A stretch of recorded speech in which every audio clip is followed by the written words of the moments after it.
예배되기를 축원합니다. 부흥하는 교회를 가보든지 복을 받는 성도들을 만나보면 한결같은 공통적인 특징이 있습니다.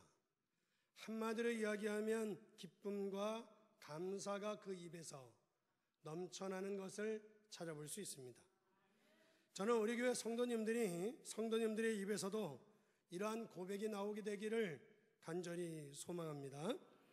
그래서 우리 9월 교회가 진정으로 하나님이 함께 하시는 복 있는 교회로 우뚝 세워지게 되기를 예수님의 이름으로 축원합니다. 우리 그리스도인들의 특징이 있다고 하면 감사하는 데 있다고 할 수가 있습니다. 오늘은 맥주 감사주의를 지키고 있습니다. 맥주절이란 보리맥자 가을 주자를 써서 보리를 결실하는 절기라고 하는 뜻입니다. 유대인들에게는 세 가지의 절기가 있었습니다. 무교절과 맥주절과 장막절이라고 하는 세 가지의 절기가 있었습니다. 그래서 오늘 본문의 말씀에 16절 말씀에 보게 되면 너희 가운데 모든 남자는 1년에 3번 곧 무교절과 77절과 초막절에 내 하나님 여호와께서 택한 곳에서 하나님 여호와를 배웁되 빈손으로 여호와를 배웁지 말고라고 말씀하고 있습니다. 여기에서 여호와께서 택하신 곳이라면 예루살렘을 말하는 것으로 이스라엘 남자들은 1년에 3번 하나님을 꼭 배웠다는 것입니다. 그래서 아무리 먼 곳에 살고 있다 할지라도 하나님께서 자기 얼굴을 하나님께 배워야 하는 것이 이스라엘에게 있어서 아주 중요한 규례였던 것입니다. 그러면 이 세 절기를 그렇게 귀중하게 여긴 이유와 그렇게 귀중하게 여기는 의미가 무엇이겠습니까? 오늘 우리는 그 이유와 그 의미를 알고 저와 여러분들도 하나님께 영광 돌릴 수 있기를 주님의 이름으로 축원합니다. 따라서 첫 번째로는 맥주절의 의미부터 알아야 하겠습니다. 맥주절의 의미라고 하면 이스라엘 백성들이 애굽에서 430년 동안 종살이를 하다가 출애굽을 해서 이제 광야 가운데 40년을 사는 동안에 하나님께서는 하늘로부터 만나와 메추라기를 그들에게 내려주셨습니다. 그런 가운데 이스라엘 백성들은 보리를 농사를 지어서 수확을 해가지고 하나님 앞에 감사 예배를 드리기 시작했는데 그것이 맥추절의 시작이었다는 것입니다. 이날은 초실절이라고 하는 초실절로부터 7주간 뒤에 보리를 거두었다고 해서 또한 77절이라고도 합니다. 이들이 이것을 수확을 해서 49일 만에 수확을 해서 50일째 되는 날 맥주절 절기를 지켰다고 해서 오순절이라고도 하는 것입니다. 따라서 맥주 감사주의를 지키는 의미는 1년 12달 중에서 6개월 동안 전반기 6개월 동안 하나님께서 우리를 지켜주시고 인도하여 주신 것에 대하여 감사하며 드리는 절기인 것입니다. 그러면서 후반기 나머지 6개월을 축복해 주실 것을 믿고 하나님 앞에 또한 감사하는 절기인 줄 믿습니다. 그러므로 맥주 감사 주일이라고 하는 것은 단순히 보리를 추수해서 드리는 감사 이상의 의미를 갖고 있다고 할 수 있겠는데 우리 인간의 생사화복을 주관하시는 하나님께서 우리를 귀중히 여길 뿐 아니라 여러분의 삶에 개입하셔서 여러분의 삶을 이끌어 가신다는 것입니다. 그러므로 하루하루 불기둥과 구름기둥으로 인도해 주실 뿐 아니라 우리로 하여금 먹을 것과 마실 것을 공급해 주시는 하나님이신 줄 믿습니다. 그런가 하면 하나님께서 시내산에서 모세에게 10계명을 포함한 모든 율법을 주셨는데 모세가 시내산에서 십계명을 받을 때가 언젠가 하면 이스라엘 민족이 애굽에서 출애굽을 해서 나온 지 50일째 되는 날에 십계명을 그들이 받은 것이었습니다. 그러므로 이스라엘 백성이 애굽에서 있을 때에는 노예 집단으로 살았지만 이제 십계명과 율법을 받고 난 이 받게 됨으로 말미암아 한 국가로서의 죄송합니다. 한 국가로서의 법률과 조직을 갖게 되었다는 것입니다. 그러므로 이 맥주절 오순절이라고 하는 것은 이스라엘 나라의 건국 기념일이라고 할 수가 있는 것입니다. 이것을 우리가 신약시대에 와서 생각해 볼 때 신약시대에서는 어떤 의미가 있겠습니까? 사도행전 2장의 말씀에 보게 되면 오순절 날이 이름에 기도하고 있던 120명의 문도들에게 성령이 강림하는 것을 우리는 찾아볼 수 있습니다. 그러므로 오순절에 이르러 성도들이 성령의 충만함에 받게 되면서 드디어 완전한 교회가 탄생되어지는 것을 찾아볼 수 있습니다. 따라서 구약시대의 맥주감사절이라고 하면 이스라엘 나라를 건국하는 건국일이라고 할 수가 있는가 하면 신약시대에 와서는 오순절 맥주절이라고 하는 것은 드디어 교회가 탄생되어지는 교회의 생일이라고 할 수가 있다는 것입니다. 사랑하는 성도 여러분, 따라서 나 같은 죄인을 불쌍히 여기사 하나님의 자녀를 삼아주시고 예수를 믿고 구원받게 해주신 하나님의 은혜에 전적으로 감사드리는 맥주 감사주일이 될 수 있기를 예수님의 이름으로 축원합니다. 따라서 두 번째로 생각할 것은 맥주 감사주일을 그러면 우리가 어떻게 지키는 것이 옳으냐는 것입니다. 오늘 본문의 말씀에 보게 되면 맥주절에 반드시 기억해야 될 4가지의 동사를 오늘 본문에서는 말씀하고 있는데 이 4가지의 동사를 통해서 저와 여러분들이 하나님 앞에 진정으로 감사할 수 있기를 주님의 이름으로 축원합니다. 그 첫째는 셀러브레이트라고 하는 지키라라고 하는 뜻입니다. 기념하라고 하는 의미죠. 그래서 오늘 10절의 말씀을 보면 내 하나님 여호와 앞에 77절을 지키되 이렇게 얘기합니다. 지키되 13절에 보면 너의 타작마당과 포도주 틀의 소출을 수장한 후에 7일 동안 초막절을 지킬 것이요 14절에 보면 절기를 지킬 때에 15절의 말씀을 보면 여호와 앞에서 절기를 지키고라고 되어져 있는 것을 찾아볼 수 있습니다. 그러므로 우리가 맥주절을 맞이하여 지킨다고 하는 이 셀러브레이트라고 하는 이 말의 뜻이 무엇이겠습니까? 이것은 경축한다라고 하는 뜻을 가지고 있고 의식을 거행한다, 그리고 찬양한다, 기념한다, 덕을 기리다라고 하는 의미를 가지고 있습니다. 다시 쉽게 말씀을 드리면 쉽게 말하면 하나님 앞에서 하나님의 은혜와 축복을 경축하면서 감사와 찬양의 날로 지내야 되는 줄 믿습니다. 그런데 나는 무엇을 감사해야 하고 찬양해야 될지 잘 모르겠다고 하는 성도님들이 계신다고 하면 집에 돌아가셔서 시편 136편을 몇 번이고 계속해서 꼭 읽어보시기 바랍니다. 시편 136편에 보게 되면 그 인자하심이 영원하미로다 라고 하는 구절이 계속해서 등장하는 것을 찾아볼 수 있습니다. 다시 말씀드리면 하나님의 인자하심을 여러분들의 입술로 찬양하게 되기를 주의 이름으로 축원합니다. 사람이 살면서 왜 원망과 불평거리가 없겠습니까? 아니 시비와 다툼이 왜 없었겠습니까? 그렇지만 여러분들 모든 것을 뒤로 하시고 오직 영원하신 하나님의 인자하심을 찬양하며 모든 영광을 하나님께 돌릴 수 있게 되기를 주님의 이름으로 축원합니다. 그리고 두 번째의 동사는 기브라고 하는 동사입니다. 드리다라고 하는 단어인 것입니다. 10절의 말씀에 보게 되면 내 하나님 여호와께서 내게 복을 주신 대로 내 힘을 헤아려 자원하는 마음으로 예물을 드린다고 하는 단어인 것입니다.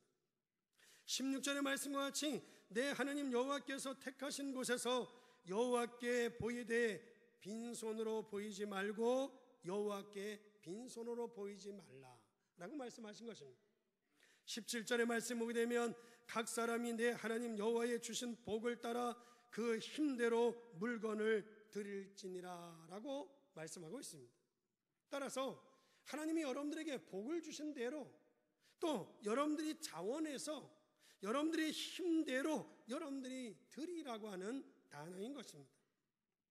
사람들이요 어려울 때는요 하나님과 사람들에게 도움을 요청하고는 내가 복과 도움을 받고 난 이후에는 하나님의 은혜도 잊어버리고 사람의 도움도 잊어버리기 쉬운 것이 우리 인간이라고 할 수가 있습니다.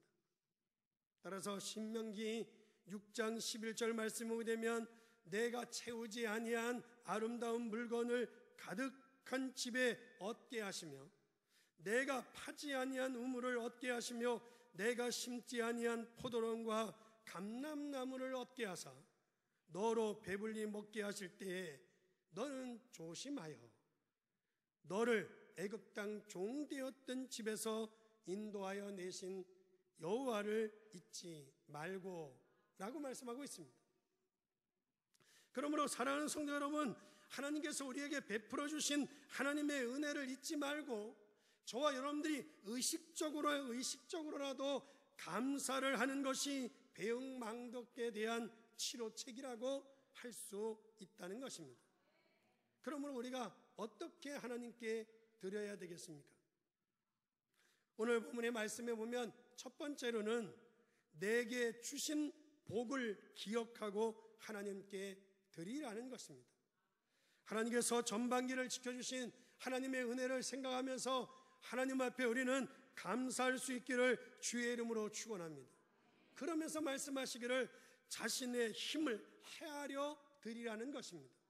여기에서 헤아려라고 하는 말은 비율에 맞게라는 뜻입니다. 비율에 맞게. 비율에 맞게라고 하는 것은 무엇을 말합니까?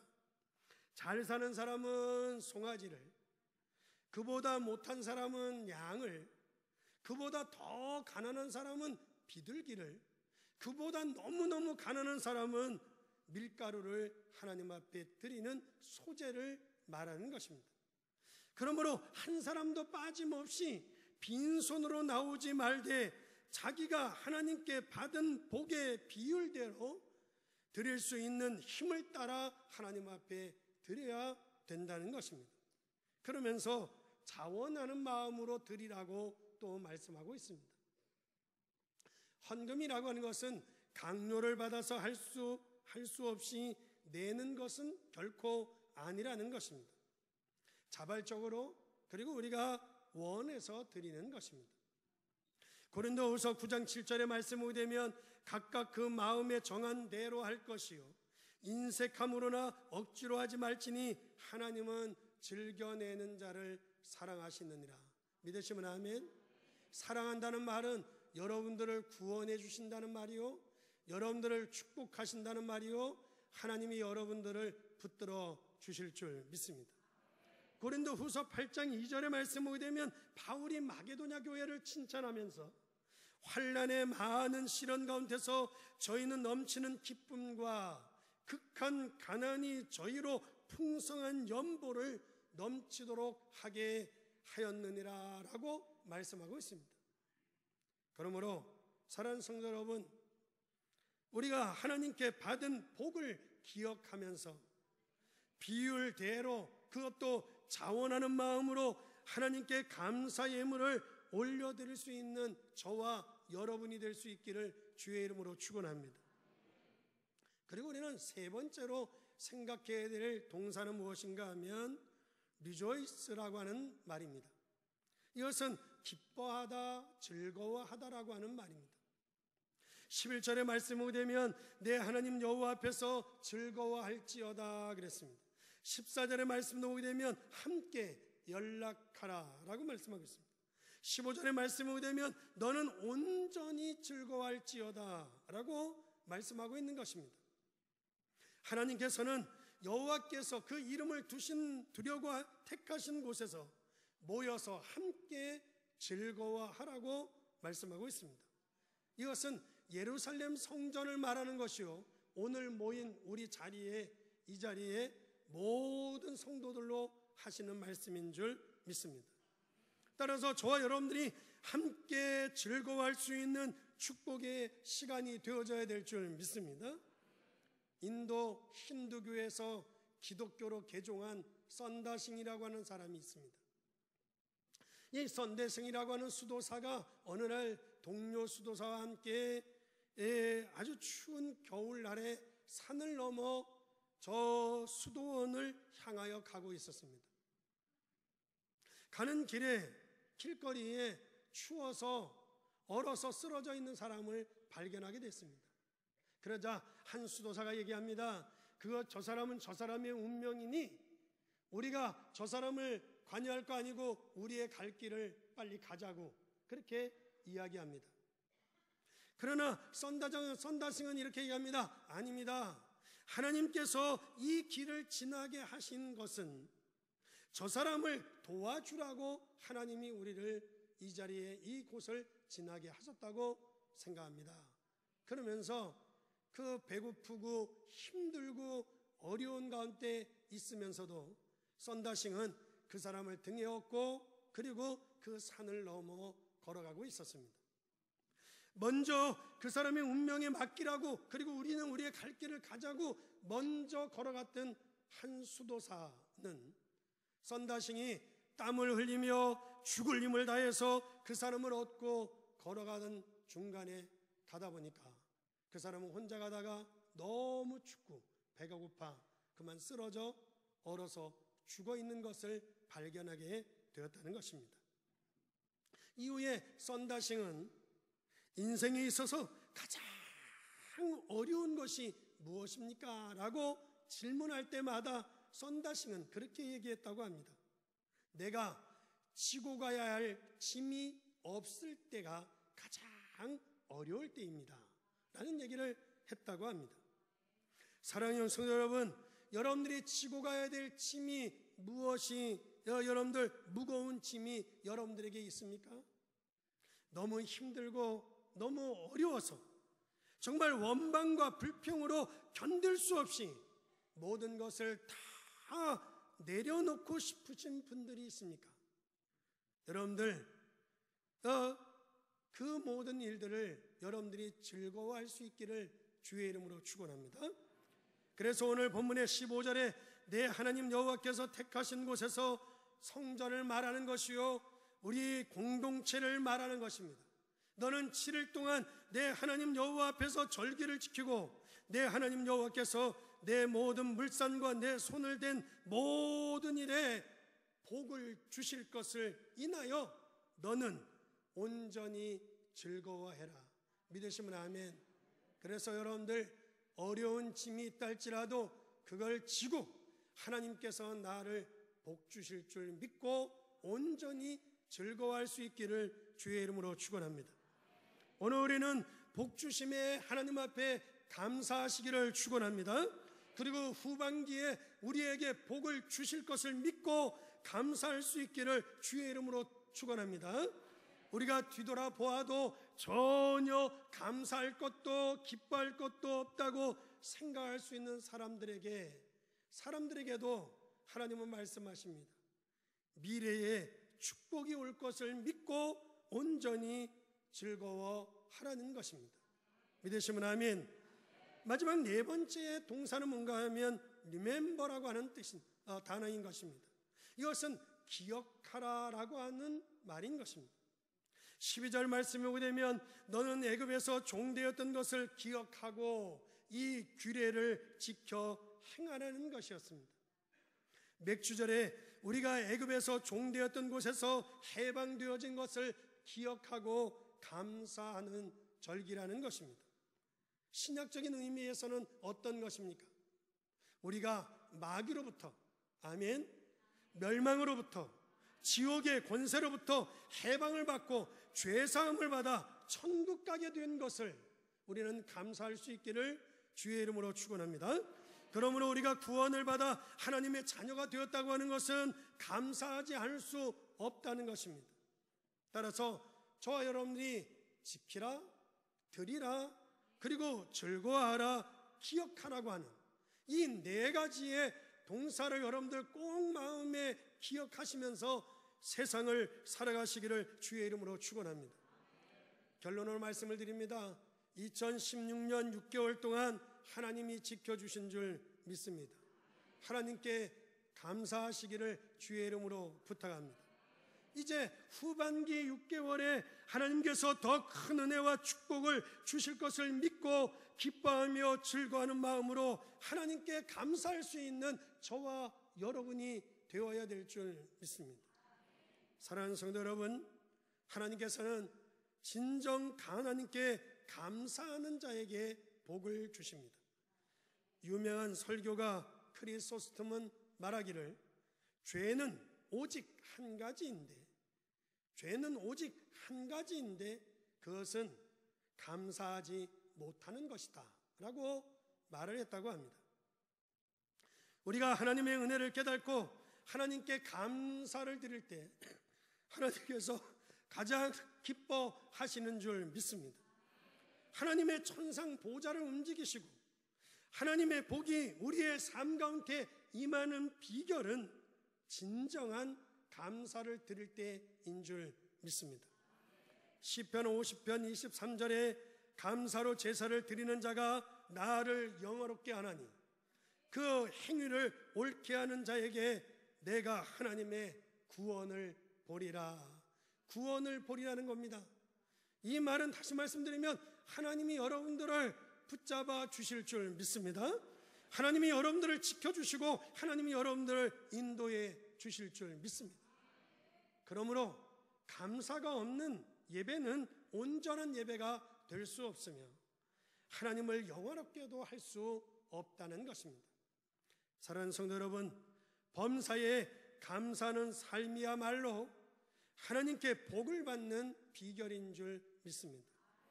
그러나 감사하지 못하고 저와 여러분들이 자꾸 불평하는 자가 된다고 하면 하나님은 주신 것도 오히려 빼앗아 갈 줄 압니다.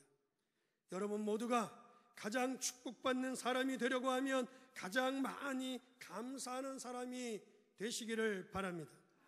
사랑하는 9월교회 성도 여러분, 우리가 맥주 감사 주일에 하나님께 감사의 제사를 드림으로 위로부터 부어주시는 한없는 은혜와 축복이 여러분들의 삶 속에 후반기 속에서도 차고 넘치게 되기를 주의 이름으로 축원합니다. 기도하겠습니다.